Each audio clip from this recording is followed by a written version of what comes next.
आप सत श्री अकाल दोस्तों, मैं जमीर अनवर जिलानी कानपुर टाइम्स की तरफ से। और हमारे साथ एक खास मेहमान हैं जो जाने माने हस्ती हैं, जय हिंद फाउंडेशन के सेक्रेटरी हैं इफ्तिखार सादा साहब। तो उनसे मिलने के लिए आए हैं और उनसे यहाँ का जो लोकल इशूज़ हैं उन पर बात करने के लिए आए हैं। तो पहला सवाल सर से कि सर ये जो जय हिंद फाउंडेशन है इसका क्या उद्देश्य है और किस विषय पर यह काम करे उसके बारे में जानते हैं। जी, जय हिंद फाउंडेशन एक सिर्फ तंजीम ही का नाम नहीं है, ये एक रिवोल्यूशन का नाम है, ये एक इनकलाब का नाम है, ये एक मिशन का नाम है। इस फाउंडेशन के जो मकासद हैं वो यही हैं कि हमारे जो ये इलाका है, ख़ास करके सीमांचल का इलाका, हम अगर देखें तो समाजी तौर पर, तालीमी तौर पर, मुआशी तौर पर हर तरह की पसमानदगियों से हम लोग घिरे हुए हैं। और हम जानते हैं कि हमारे हालात को बदलने के लिए अब फरिश्तों का लश्कर या अबाबिल नहीं आने वाले हैं। हमें और आपको मिलकर के कोशिश करना पड़ेगा। फैज़ अहमद फैज़ साहब का ये शेर मुझे याद आ रहा है कि दिल नाउमीद नहीं नाकाम ही तो है, दिल नाउमीद नहीं नाकाम ही तो है, लंबी है गम की शाम मगर शाम ही तो है। और कोशिश करने वालों की कभी हार नहीं होती, डरने वालों की कभी जीत नहीं होती है। हम जय हिंद फाउंडेशन के ज़रिए और इलाके में जितने भी फलाही तंजीमें हैं, सबों के काविशों से इलाके के कई जो पसमानदागियाँ हैं उसे बदलने की हम लोग भरपूर कोशिशें कर रहे हैं। बिलखुसूस हम तालीमी पसमानदगी पर जोर दे रहे हैं। हमारी कोशिश यही है कि इलाके में जो हमारी तालीमी पसमानदगी है, एजुकेशनल अवेयरनेस है, इसे बदलने की ज़रूरत है। लोगों को और आने वाली नस्ल को हमें तालीम से आरास्ता करना होगा। अपने हिस्से का चिराग हमें खुद ही जलाना होगा। इसी मकासद को, इसी विजन्स को नज़र में रखते हुए हमने अपने फाउंडेशन जय हिंद फाउंडेशन की तश्कील दी। दूसरा सवाल आपसे सर ये है कि क्या आप जो तालीमी बेदारी है वो तालीमी बेदारी समाज में आया है या नहीं आया, क्योंकि जो यहाँ का जो सरकार में जो सत्ता में है वो तो कह रही है कि काफ़ी सारे चेंजेस आए हैं, काफ़ी सारे सुधार आए हैं, लेकिन अपोजिशन वाले बोल रहे हैं कि इसमें जो है सुधार कुछ भी नहीं आया है और भी बिगड़ा है। तो इसके बारे में आपको क्या कहना है? तालीमी तौर पर बेदारियाँ आई नहीं हैं, आ रही हैं, आहिस्ते आहिस्ते ही से ही आ रही हैं। अगर हम अपने इलाका, जैसे कि हमारा इलाका ग्वालपोखर जो है, वहाँ का लिटरेसी रेट 42% है, चाकुलिया का 46, चोपड़ा का जो है 59 है और 51-52% जो है वो इस्लामपुर ब्लॉक का है। अब हमारा ये जो आबादी है, माइनॉरिटी यहाँ जो है, माइनॉरिटी यहाँ अक्सरियत में है, तो यहाँ की जो आबादी है वो तालीमी लिहाज से काफ़ी पसमानदा है। एक कोटेशन मुझे एजुकेशन के ताल्लुक से याद आ रहा है कि education is the natural harmonious और progressive development man's innate power. तालीम इंसान की जिबिलिटी सलाहियतों की फितरी हम आहंग अंदाज में नशोनुमा है। और एक बात कि रोटी, कपड़ा और मकान के अलावा हमारी जो सबसे बुनियादी ज़रूरत है एग्जिस्टेंस के लिए, ह्यूमन बीइंग के एग्जिस्टेंस के लिए जो सबसे बुनियादी चीज़ है वो तालीम है। और तालीम ही के ज़रिए हम अपने मुआशरे को बदल सकते हैं। अगर देखा जाए, हम सरकारी तौर पर अगर देखें तो सरकारी तौर पर काम तो हो रहे हैं, लेकिन उनके जो एजाज़ हैं, जो एसेंस हैं, वो आम लोगों तक नहीं पहुंच पा रहे हैं। तालीम के तय अगर हम बात करें तो जो रेशियो होना चाहिए, जो प्रोपोर्शन होना चाहिए स्कूलों में टीचर्स और स्टूडेंट का 1:40 वो नहीं है। प्रॉपर अमाउंट में टीचर्स अवेलेबल नहीं है स्कूलों में। इसके अलावा जो बच्चों के किताबें हैं, ज़रूरतें, वो नहीं मिल पा रही हैं बच्चों को, और भी बहुत सारी मसाइल हैं। इसके तई जो है बहुत सारे तौर पर जो समाजी तंजीमें हैं, जो एक्टिव हैं, जो मुतहरिक हैं, वो काम कर रहे हैं और हमें उम्मीद है कि तब्दीलियाँ आएंगी। और हमें खुशी हो रही है कि हमारा जो ये सीमांचल इलाका, ख़ास करके ग्वालपोखर, चाकोलिया, इस्लामपुर, चोपड़ा, इसमें बहुत सारे ऐसे नौजवान हैं जो खुद को बदलाव की ओर देखना चाह रहे हैं और रुख कर रहे हैं हमारे मुल्क के जो शोहरत याफ्ता यूनिवर्सिटीज़ हैं, जिनमें जामिया, आपका JNU, अलीगढ़ मुस्लिम यूनिवर्सिटी, बनारस हिंदू यूनिवर्सिटी की तरफ रुख कर रहे हैं। और तब्दीलियाँ आएंगी क्योंकि हमारा जो नौजवान तबका है वो बेदार हो रहे हैं। अल्लामा इकबाल का ये शेर मुझे याद आ रहा है कि अकाबी रूह जब बेदार होती है नौजवानों में, नज़र आती है मंजिल उन्हें आसमानों में। एक और सवाल आपसे कि देखा जा रहा है कि जितना भी टीचर्स हैं, गवर्नमेंट टीचर्स, मुश्किल से 1 या 2% ऐसे टीचर्स होंगे जो कोई भी पॉलिटिकल पार्टी से जुड़ा हुआ नहीं है तो उनका जो प्राइमरी फंक्शन था प्राइमरी एजुकेशन देना, तो वो एजुकेशन ना देके वो पॉलिटिकल पार्टी से जुड़े हुए हैं, तो उसके बारे में आपको क्या कहना है? पॉलिटिक्स डेमोक्रेटिक सेटअप में पॉलिटिक्स सबका अपना अपना एक हक है, अपनी अपनी जिम्मेदारी होती है। अगर मैं एज ए टीचर किसी स्कूल में अपॉइंटेड हूँ तो मेरी जो सबसे पहली बेसिक जिम्मेदारी बनती है वो यही है कि बच्चों को अच्छी तरह तालीम देना। और जहाँ तक रही सियासत की बात, तो सियासत अलग चीज़ है। हाँ, अगर मैं एज ए टीचर सियासत अगर करता हूँ तो सियासत मेरी अलग जगह है, मैं सियासत करूं, लेकिन मेरी जो बुनियादी जिम्मेदारी है, जिस चीज़ के लिए मैं पोस्टेड हूं, वो है तालीम।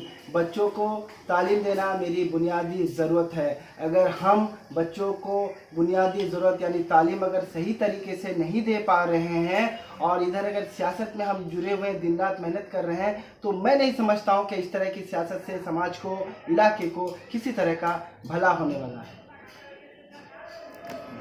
और काफ़ी सामाजिक कार्य से जुड़े हुए हैं, तो आपको किस तरह का जो है बेदारी अभी लोगों में दिख रही है, उसके बारे में कुछ जरा खुल के बताइए।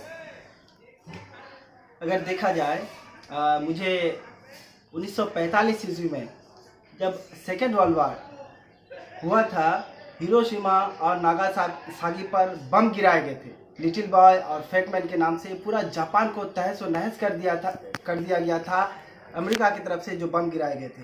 तो आखिरकार जापानियों ने सरेंडर कर लिया और सरेंडर करने के बाद जापानियों ने हिम्मत नहीं हारी। वहाँ के लोगों ने एक मुसम्मम इरादे के साथ, एक एनर्जेटिक विर्चू के साथ वो लोग खड़े हुए और जो जिस जगह थे, जैसे कि किसान, टीचर्स, डॉक्टर्स, इंजीनियर्स, जो जिस जगह थे वो अपने अपने ही जगह में रह करके, अपने अपने पोस्ट में रहकर ही ईमानदारी, मेहनत और लगन के साथ काम करते गए और कुछ ही दिनों में जो है इकोनॉमिकली तौर पर जो है जापान मजबूत मुल्क बन करके खड़ा हुआ। अब रही बात कि हम जहाँ भी जाते हैं तो देखते हैं कि लोगों में जो है बेदारियाँ आ रही हैं और ये मुमकिन हो रहा है सिर्फ और सिर्फ तालीम ही की वजह कर। अगर देखा जाए हमारे इलाके के लोगों को, खास करके चाकुलिया, ग्वालपोखर, चोपड़ा, इस्लामपुर, इधर के लोगों को जो है बेवकूफ़ समझा जाता है। यहाँ के लोग बेवकूफ़ नहीं हैं, यहाँ के लोग जो हैं सॉफ्ट हार्टेड हैं। और अगर काम किया जाए ना, इन लोगों पे मेहनत की जाए ज़रा सी भी, तो हम अपने इलाके को, अपने समाज को बदल सकते हैं। एक आदमी जो है अकेला पहाड़ नहीं खोद सकता, 10 की कोशिशों से ही मेहनतें रंग ला सकती हैं। और एक बात यह है कि अगर देखा जाए, हम आप जो अपनी जगह है अपनी जगह से काम करें। एक दफ़ा का जिक्र है कि एक समंदर में काफ़ी लहरें आने की वजह कर, ज़ोरदार लहरें आने की वजह कर काफ़ी मछलियाँ बाहर आ गई। काफ़ी मछलियाँ बाहर आने के बाद मछलियाँ बाहर आकर के तड़प रही हैं। तो एक आदमी जो है उधर वहाँ से गुजर रहा था, उन्होंने देखा तो एक एक मछली को समंदर में फेंकने लगा। तो काफ़ी लोग फिर जमा हो गए, वो ये नज़ारा देख करके उस आदमी से कहने लगे कि आपके इस कोशिश से कोई फ़र्क नहीं पड़ने वाला। तो उस आदमी ने क्या ही खूबसूरत अंदाज में जवाब दिया। उन्होंने कहा कि मेरे इस काविश से मुझे कोई फ़र्क पड़ने वाला नहीं है, ये मैं जानता हूँ, लेकिन इन मछलियों को फ़र्क पड़ने वाला ज़रूर है, क्योंकि उनकी ज़िंदगी बच जाती है।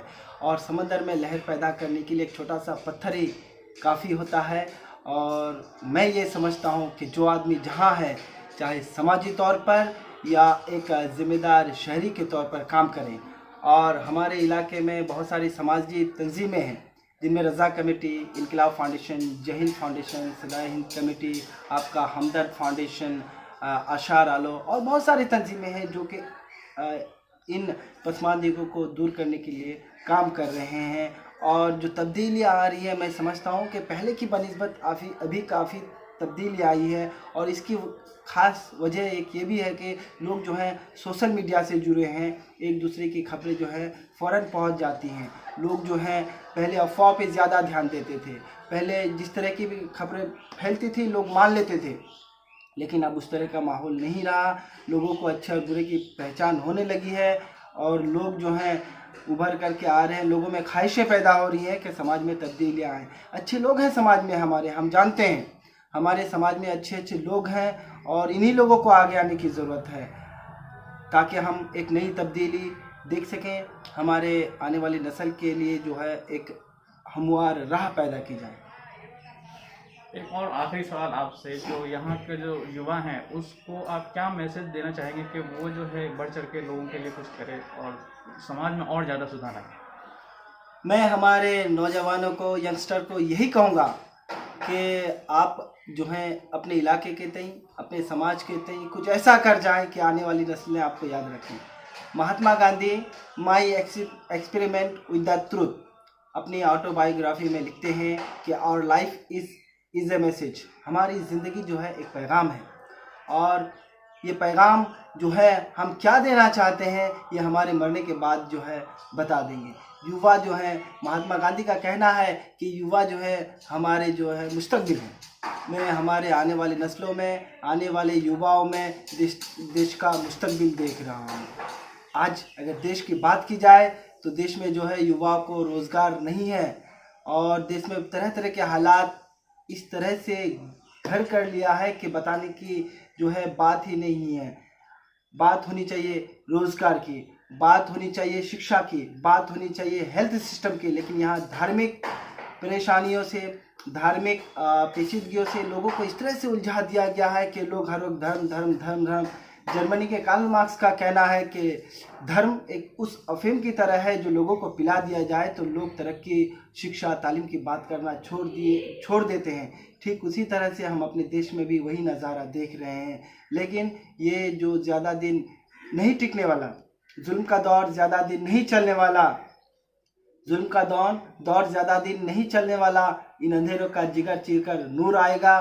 तुम हो फिरौन तो मूसा भी ज़रूर आएगा। ये शेर उन लोगों के लिए जो तानाशाह हुकूमत कर रहे हैं देश को, और देश को बर्बादी की ओर लेके जा रहे हैं। युवा जो हैं हमारे देश के मुस्तकबिल हैं, और हमारे आने वाले नस्ल के लिए एक रोशन चिराग की तरह हैं, और ये युवा ही आकर के देश को हमारे जो है तरक्की की ओर लेके जा सकते हैं। क्योंकि हमारे जो युवा हैं वो देश के मुस्तकबिल के जो हैं IAS हैं, प्रेसिडेंट हैं, प्रधानमंत्री हैं, और डॉक्टर्स हैं, इंजीनियर हैं।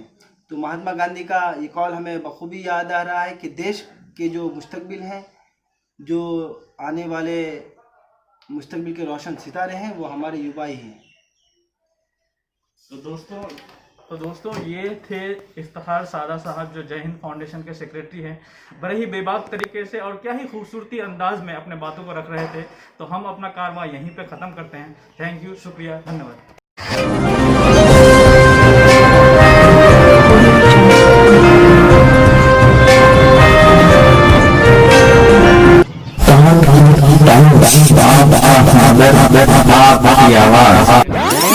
ए अलीगढ़ ए जवां किस्मत दबिस्तानी कोहन, ए कि शम्मे फ़िक्र से ताबिंदा तेरी अंजुमन, तेरे पैमानों में लर्ज़ां है शराब इल्म फ़न, हश्र के दिन तक फले फूला रहे तेरा चमन, मशअले मीना से रोशन तेरा मैखाना रहे, रहती दुनिया तक तेरा गर्दिश में पैमाना रहे।